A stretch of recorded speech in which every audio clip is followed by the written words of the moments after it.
Hello বন্ধুরা, আমি আবার আজকে চলে এসেছি তোমাদের সঙ্গে শেয়ার করতে নতুন একটা রেসিপি। সেটা হলো কি তাহারি। নিয়েছি তার জন্য আমি কড়াইশুঁটি, সরিষার তেল, নিয়েছি আমি মুগ ডাল আর মসুর ডাল। মসুর ডালটা ছোট ছোট সাইজের। নিয়েছি আমি মিক্সিং ডাল, এটা বাজারে তোমরা কিনতে পেয়ে যাবে, অনেক রকমের ডাল আছে। সঙ্গে পেঁয়াজ কুচানি, আদা রসুনের পেস্ট আর বড় সাইজের মসুর ডাল। এরপর নিয়ে নিয়েছি আমি শুকনো লঙ্কা, কাঁচা লঙ্কা, হলুদ, গুঁড়ো লঙ্কা, জিরে মরিচের পেস্ট, মানে ভাজা করে রাখা রেখে দেন পেস্ট। এটা হচ্ছে বিরিয়ানি মশলা, আর ওটা হচ্ছে অনেক রকম মশলা মিশিয়ে আমি বানিয়েছি। ওটা আছে তেজপাতা, গরম মশলা, লবঙ্গ, দারচিনি। এরপর নিয়ে নিয়েছি আমি দেহরাদুন চাল, ঠিক আছে, তোমরা যে কোনো চাল ইউজ করতে পারো, কোনো ব্যাপার না। নিয়ে নিয়েছি ফুলকপি, বাঁধাকপি, আলু আর মাংস। বন্ধুরা, মাংসটা এখানে আমি রান্না করে রেখেছি, আমার চ্যানেলে মাংস রান্না আছে, তোমরা দেখে নিতে পারো। ঠিক সেম প্রসেসে আমি রান্না করে নিয়েছি, সেটা তোমাদেরকে শেয়ার করলাম না, মানে দেখালাম না, তো তোমরা একবার দেখে নিও আমার চ্যানেলে। এরপর নিয়েছে মিক্সিং যে ডালটা, ওটাতে দেখো আমি গরম জল দিয়ে দিচ্ছি। গরম জল দিয়ে আমি 15 মিনিট মতো ভিজিয়ে রাখবো। দেন আমি কুকারে জল নিয়ে দিয়ে দিলাম ধুয়ে রাখা ডালগুলো, মসুর ডাল আর মুগ ডাল। দেন আমি দিয়ে দেব মিক্সিং ডাল। এর মধ্যে বন্ধুরা অনেক রকমের ডাল আছে, ঠিক আছে, মার্কেটে তোমরা দেখতেই পাবে। দিচ্ছি আমি নুন পরিমাণ মতো, দিচ্ছি আমি হলুদ। এরপর দিয়ে দেবো আমি সরিষার তেল।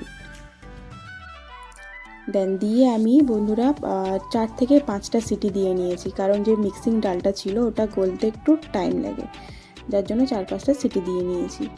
অন্যদিকে আমি কড়াইতে দিয়ে দিচ্ছি পেঁয়াজ। তেলটা একটু গরম করে দেন দিলাম পেঁয়াজ।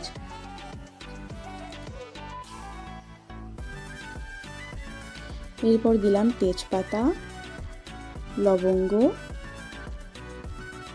শুকনো লঙ্কা দিয়ে ভালো করে ভেজে নিচ্ছি আমি।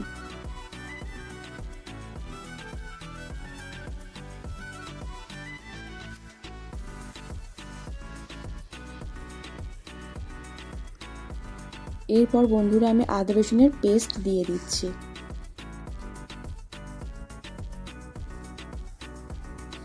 বন্ধুরা, তোমরা কোথা দিয়ে কে কে দেখছো অবশ্যই আমাকে জানিও। এরপর দেখো দিয়ে দিলাম আমি আলু, কেটে রাখা আলু। দেখো যেভাবে পিস পিস করেছি ঠিক এইভাবেই তোমরাও পিস পিস করে নিও। দিয়ে দিচ্ছি আমি ফুলকপি। বন্ধুরা, এই তেলের মধ্যে আমি সবগুলো একটু ভেজে ভেজে নেব, ঠিক আছে। দিয়ে দিলাম আমি বাঁধাকপি, দিয়ে এগুলো একটু ভালো করে ওই যতটা অয়েল দিয়েছি ওর মধ্যেই আমি একটু ভাজা ভাজা করে নেব। দিলাম পরিমাণ মতো নুন। ভাজা ভাজা করতে করতে অনেকটাই গলে যায়। দেখো আমি দিয়ে দিচ্ছি মশলাগুলো, মানে ওর মধ্যে আছে হলুদ আছে, জিরে মরিচের পেস্ট আছে আর গুঁড়ো লঙ্কা আছে, একসঙ্গে সবগুলোই আমি দিয়ে দিলাম। দিয়ে ভালো করে আমি নাড়িয়ে নিচ্ছি। একটু চাপা দিয়ে দেব। এইদিকে দেখো আমার ডালটা তো হয়েই গেছে, 4-5টা সিটি দিয়েছি, তারপর দেখো সুন্দর গলে গেছে, দেখো খুব সুন্দর গলে গেছে। আসলে যে মিক্সিং ডাল বন্ধুরা, ওটা গলতে একটু টাইম লাগে, তো সুন্দরভাবে গলে গেছে। এদিকে আমি এটা দেখছি কতটা কি হলো, মানে একটু চাপা দিয়ে দিয়ে করলে কি হয় কি একটু সিদ্ধ হয়ে যায় তাড়াতাড়ি। এরপর আমি ধুয়ে রাখা চালটা দিয়ে দেব।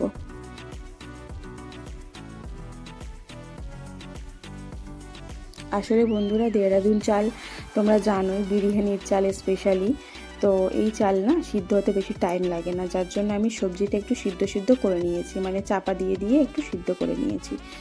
এরপর আমি দিয়ে দিচ্ছি পরিমাণ মতো জল। জল খুব বেশি দিও না তোমরা, হালকা করেই দিও, কারণ এই চাল খুব তাড়াতাড়ি গলে যায়। এবার তোমরা যদি নর্মালি চাল ইউজ করতেই পারো, তখন জলটা অন্যরকম লাগবে।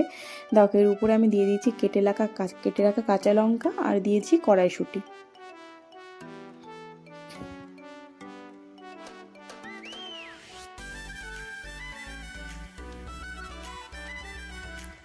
এবার কিছুক্ষণের জন্য চাপা দেব, ঠিক আছে? চাপা দিয়ে আমি মাঝে মাঝেই করে দেখব চালটা কতটা গলেছে। দেখো আমি একটু দেখে নিচ্ছি কতটা গলেছে চালটা, ঠিক গলেনি, তো আমি আরও একটু চাপা দেব।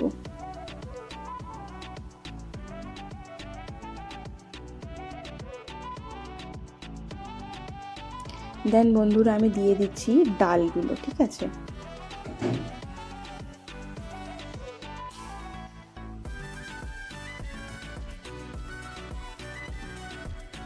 এভাবে সুন্দর করে নাড়াতে হবে যাতে প্রত্যেকটা জায়গায় সবটাই ভালো করে মিক্সিং হয়। সুন্দর করে নাড়িয়ে নেবে।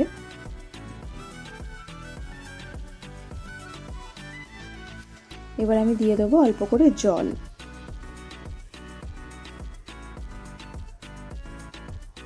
বন্ধুরা এটা যে যারা নর্মাল চালে করে তাদের ক্ষেত্রে হয় কি প্রেসার কুকারে একটু সিটি দিয়ে নিতে হবে চালটা, নাহলে এইভাবে কড়াইতে করতে অনেক টাইম লেগে যাবে।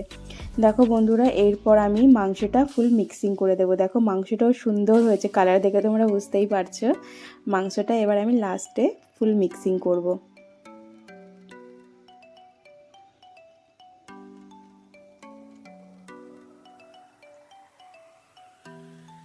এরপর আমি মিট মশলা আর আমার বানানো মশলাটা উপর দিয়ে ছড়িয়ে দিলাম, দিয়ে ভালো করে নাড়িয়ে নেব।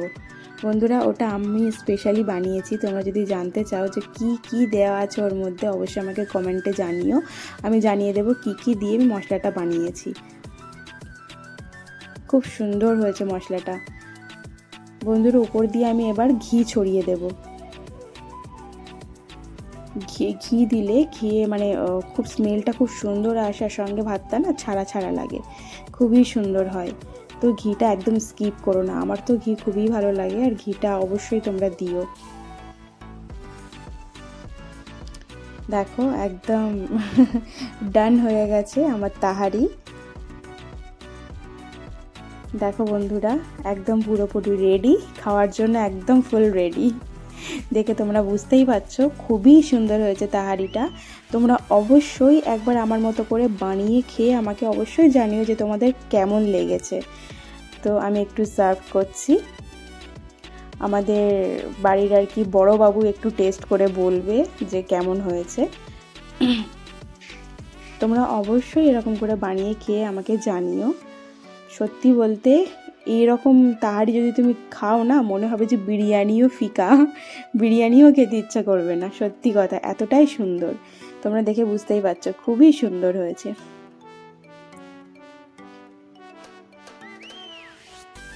এটা হচ্ছে আমাদের বড় বাবু।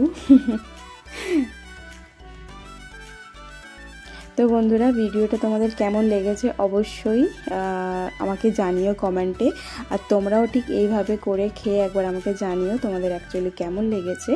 আর বন্ধুরা যারা আমার চ্যানেলে নিউ আছো তো প্লিজ আমার চ্যানেলটি সাবস্ক্রাইব করে নিও এবং পাশে থাকা বেল আইকনটি প্রেস করে দিও এবং আমার সঙ্গে থেকো।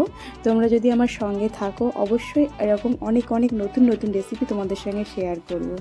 তো এতক্ষণ আমার সঙ্গে থাকার জন্য তোমাদেরকে অনেক অনেক ধন্যবাদ। আর আশা করছি ভিডিওটা তোমাদের খুব ভালো লেগেছে।